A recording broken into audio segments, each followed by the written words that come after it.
Hi everyone, let's talk about Rococo, the Deluxe Edition, which I just did a full solo playthrough for, and I already did a two-player playthrough for way back. You can see those on the channel if you're wondering where all of it is. This is just about what I think about it, if you're interested in that. So just Rococo itself as a game. I've been a big fan of it for years and years now. The original edition, I was lucky enough to just grab it from my local shop when I had one, and when it was just available. And the jewelry box expansion kind of came and went in a flash, and since then it's been unavailable. So I've really been excited that it's getting in people's hands again, because it's a fantastic game. It's another game with a kind of a different theme. I wonder if, in the same way as Pret-a-Porter suffered originally for its kind of fashion theme, I wonder if the dressmaking and the big French ball and stuff might have put people off. I don't see why it did with Pret-a-Porter either, because there's not many kind of themes in that sense that, oh well, I'm not interested in dresses, why would I play that? I think, well, cool, I haven't seen a game that's based on this, let's go for it. And it works that theme beautifully. That from the different levels of the staff is something that really shines in Rococo, that you need to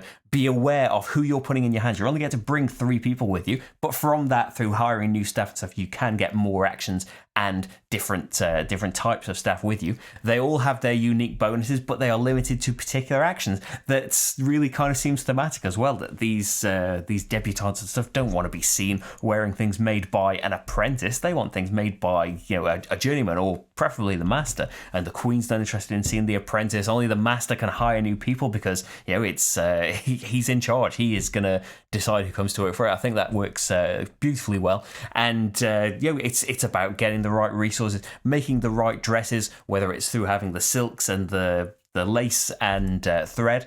It's a nice system through the draws for the resources and the staff members as well, that if you get the most choice, it's most expensive to you. So you can kind of hang back. If you're not particular about what you want, you can kind of hang back with both of those things and just have the last thing for free. If you haven't got a lot of money, or you just want to be stingy with stuff, it's lovely. It's beautiful how the board fills up with your dresses as they get hired out, and you can start to see who has the majorities in the various halls and stuff, and you can work towards maybe breaking the ties with the master thimble spaces, or even paying for the musician, but you might just do that for a good source of points. The fireworks work beautifully as well, that maybe you can get a 4-point dress out there, and maybe you're not going to win the majority, but that person is going to go up and see the fireworks and have their score tripled, and then there's a majority of that as well. You can get points from being present in all the halls as well, and then there are going to be some cards that reward you for that as you get later into the game. There are cards that can be beneficial, whether you've deputized, is that the word? I can't remember. Your staff, you've basically thinned out your deck of staff cards, can be more beneficial in that sense. Or there are cards that can reward you with money and even points if you just get loads and loads of staff. But the downside of that is it's kind of deck building, but slow deck building. You're only going to get to draw, you get your whole hand out to you, but you pick 3 of them, and those 3 that you picked are going to go in a discard pile. You can't choose them again until you've gone through all of your staff. So if you are keeping loads and loads of staff towards the end of the game, probably in round maybe 5 out of 7, you start to think, well, I'm never going to see these staff again because I've hired so many. So there's a nice balance in there. There's loads of different ways that you can go just in the base game, I think. It's such a fantastic game as well. From Matthias Kramer, who designed the amazing Glenmore, and amongst others, of course, and Louis and Stefan Miles, who designed Edo, which is a fantastic programming game, again, amongst other things. But yeah, they combine together to make a fantastic game. And the jewelry box expansion, I think, takes it to a whole extra level. Even though it's only adding, a few extra cards and an extra couple of actions, but I think it's fantastic where you've got this. So as soon as you put a decoration in the jewelry, you've got access to the jewelry now. When you hire out dresses, you can buy jewelry for the people going to the ball. That can give you some points at the end of the game, some extra points, but increase your ways of getting income. In the main board, you've got the decorations that give you extra income based on the number of decorations you've done or the number of dresses that you've hired out. Now you can get it for jewelry as well. And as well as that, if you can match that, so men will only wear rings that come in 2 colours, and women will only wear necklaces that come in 2 colours. So you've got a bit of freedom there. But also, if you match the colour, you get a free tile from the resource bag that could potentially be massive, especially when you play with the extra expansions that, the Deluxe Edition's got all of the promos and mini expansions and stuff for it. So it can be a really important thing. It could be, a lace and a thread. It could be 3 different things. It could be some really rare silks. It can, just key into, oh, well, suddenly I can make this dress now. I can get all of this stuff out in a row. I think it works really, really well. And on top of the main jewelry section, you've now got examinations for the staff members, which again is a beautifully kind of thematic thing that now your apprentices, to begin with, as they do particular actions, as they get resources and do decorations and stuff, you put a kind of check mark on that part of their examination. It's abstracted a bit because different apprentices are doing these actions and they all count for the same examination. But yeah, work with me here. So they're doing all of that, and so it gives an extra reason to want to bring these apprentices in, because they do tend to have good bonuses as well towards the beginning of the game. Masters don't even have any bonuses when you play them. But it entices you to bring apprentices more, but then when they've done the examination, you can do the action, you get a point, you get their bonus one last time as they go away, but now they kind of come back as a journeyman, and the Jewelry Box expansion came with loads of extra journeyman cards, so the same amount are in the main deck, but all the rest of them are in this pile. So as soon as you've done the examination, you can look through this huge pile of journeymen and see which one will work best for you. And the same thing, now you move up and your journeyman can do particular actions to qualify for their exam, and then you get a brand new master, which is another action for either of those exams, but now you get to look at the masters and their really powerful actions, and potentially there's a lot of them in there that will give you endgame scoring opportunities, same as a lot of the cards that will come out in the last couple of rounds will. Yeah, it's and so that added onto it, I think, it's just beautiful. It worked brilliantly just as the base game, but with that on top, it's absolutely fantastic. So then it just goes out of print for a long, long time now. I think it's been at least 4 or 5 years, maybe 4 years.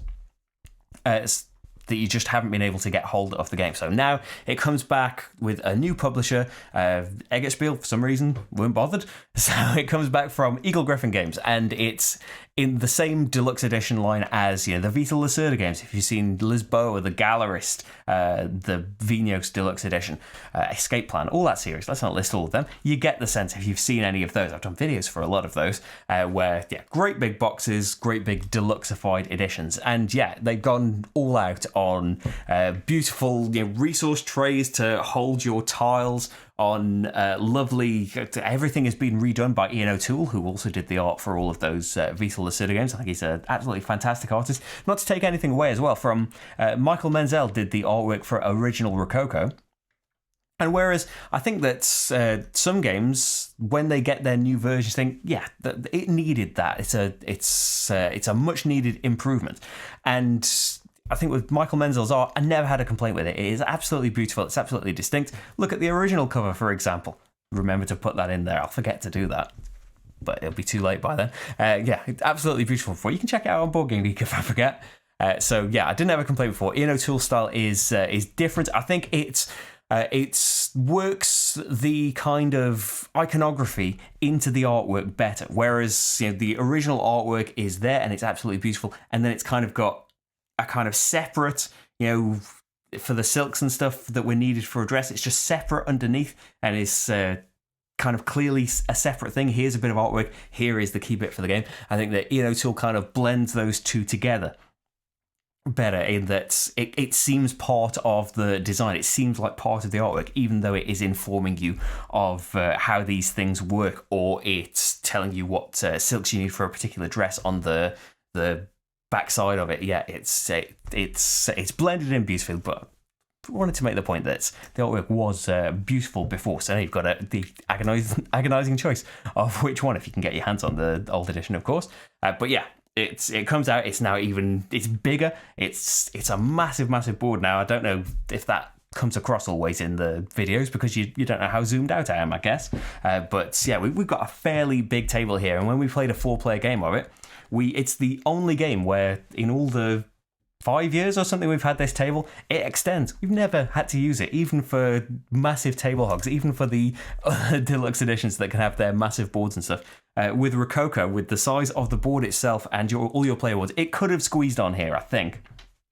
But to actually be able to be a bit comfortable and have some space to, put your elbows up and have a drink and stuff, yeah, we had to extend this table and realise how shockingly way too big this table gets. But yeah, it's a table hog, know that. But you can probably see that from the playthrough. So along with everything from the original game is over here, even the mini expansion that came with the first board game advent calendar. Are they still doing advent calendars? Maybe not this year, because this year's all crazy. But yeah, hopefully they're still doing them, because it was a great idea. But yeah, it came with festivity dresses. There were just some new dresses that gave you bonuses based on how many things you'd done. So like a point for every blue dress rather than a standard amount of points. It just gave you some points right away and then no points at the end. So there was that little expansion in there. I think it was just 4 dresses. And then there is a fancy dress expansion that's got a ton of different art styles. I think that might be... It depends on which version you get from me saying all of this. Some of it might be optional extras. It's got a fancy dress thing that need... They are harder things to make, but it also comes with some resource tiles that have more things on them to combine them together. And you've got some nice dresses with a lot of points or money. And then the new thing is the expert tailoring. That again is it's some extra dresses that will give you different rewards. Like they can reward you with the Queen's favor, for example, rather than having to take the action to actually go for it. So they all get chucked in the bag. That one is definitely not in all of the versions, and that one is for certain available separately. But your mileage may vary with the other stuff and the metal coins and everything. It depends, doesn't it? Have a look when you're buying it if you do. But yeah, all of this extra stuff is, for me, just brilliant. Just more Rococo, more options, more variability to put in there. It makes that dress bag really, really full. And I think that as well as the artwork being absolutely beautiful, the lace and thread tokens are lovely. Again, this is going to be, depending on your version, the lovely little... like enamel, the bust of the Queen is a lovely thing to have out there rather than just the tile on it. You get this lovely metal thimble and stuff. It's obviously, none of it is like necessary to play the game. The original version is fine for all of that. But yeah, it does add this really nice feel to it. And it's all beautifully thematic with this new artwork and stuff. It all fits in absolutely wonderfully. It's just fantastic. It does create that thing of, it swings and roundabouts, isn't it? Because the game is now available, or will be very soon, and so you can get your hands on it. If you've always wanted to play Rococo, or you've played it before but you can never get hold of it, now's your chance. It's available again, but it's available as this deluxe thing that is going to be more expensive. So I don't think it's going to be quite as much as the Vita Lacerda games. I've only seen, year-old threads on Board Game Geek. I don't actually know what it's going to be coming out for, but it's up to you, isn't it? It's hard to comment on price because how much is it going to be when you watch this video? What situation are you going to be in when you watch this video? It's going to be more expensive than a standard board game, though. We can say that for sure. So it's up to you whether, how much do you really want to play Rococo? I can say it's going to be an absolutely beautiful, presentation. It's going to be full of beautiful stuff when you actually get it, but, watch the playthrough. And as for whether you should get either version, it depends on whether you can get hold of the old version even. Maybe there's going to be more out there, but how many ever were there in the first place? I know the jewelry, at least my impression of the jewelry box expansion was, it came out, I just got it, I think I was lucky to get it from some UK retailer that gets it straight from German publishers, because I don't know that it came out, it was like a dual language, but I don't think it got like a big proper release over here, and it seemed to just be out of print almost immediately. So yeah, it's up to you, all that stuff though, isn't it? And what you think about the game, watch the playthrough. And I know it's a bit late for me to be saying all of this now, half an hour later or something, so surely it's not been that long. Nah, I've gone on longer for the games. But yeah, make your own mind up from the playthroughs, because you can watch the solo. Oh, another thing, for the deluxe edition, it's got solo now. It never had solo in the original version. So yeah, I know it's a bit of a shame if you've got the original version and now there's this new solo thing in there that, yeah, you can't get. It's not compatible with the old art style, although it is just a deck of cards saying actions and where to put things. So it's not... Yeah, it'd be nice if it could be an extra thing, like the expert tailoring thing is available from Eagle Gryphon. it would be nice. But I can see, how many people want that and manufacturing costs and stuff. I don't know. I'm not a board game publisher, am I? But the solo playthrough is there, and the solo. It's nice that there is something competing with you. Again, as you might expect with an AI opponent, gets to bend the rules a lot. But I found that just with a kind of deck of cards that gets completely shuffled every time, that's got is it 25 cards in that deck? It's gonna be a very different experience, just depending on the shuffle of those cards. What's Madame du Barry is gonna end up doing. That's, you can see from the playthrough, she made some absolutely awful decisions that I think it would be nice if you could see from great AI components that come from opponents that like David Tortzi and Nick Shaw make, where there is, it's not. Sometimes you do have like a road bump in learning these solo modes, but they kind of make for a much better experience in having maybe a little bit of a hierarchy of what to do. It's got it a little bit. Whereas if you're playing with the Jewelry Box expansion, because you can play the solo without the expansion on. If you're playing with the jewelry expansion and she builds a decoration, the first one has to be for jewelry, because now she's going to be eligible for it. And so from then on, though, it's just whatever you drew the card for. Whereas it would probably be nice to be, if she's choosing a hall for the dress, first of all, she wants to go in a hall that she isn't in, so she can get all the halls bonus as quick as possible. And then she will try and, if she can take a majority from you, she will do it. And, that kind of thing. There is a bit of that in that she will go in a thimble space first. She just always gets to go in there, so she's a bit more competition. But just the way the cards came out in this playthrough, she just kept going in the same hall. So I was just like, well, I just won't go in that hall then. You enjoy yourself there. I'm going to take the majority in all of these other places.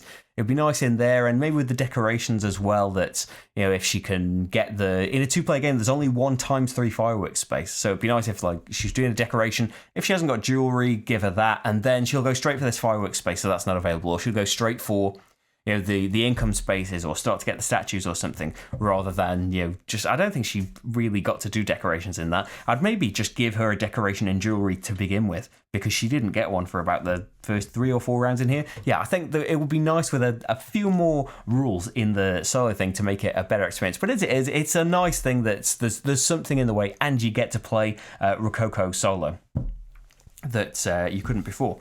So yeah, there's that. There's a solo playthrough I've just done for this new version, but also you could go back and watch the 2-player playthrough I did for, I think that was the base game, the expansion, and the festivity dresses. So a lot of this stuff, really. I did a 2-player game for that long ago. I think, if my memory's right, it's the first ever 2-player video I did. So the first appearance of Little Glass Marty. Yeah, there you go. If you're interested in some of that trivia. But if you've watched this long, I hope you are.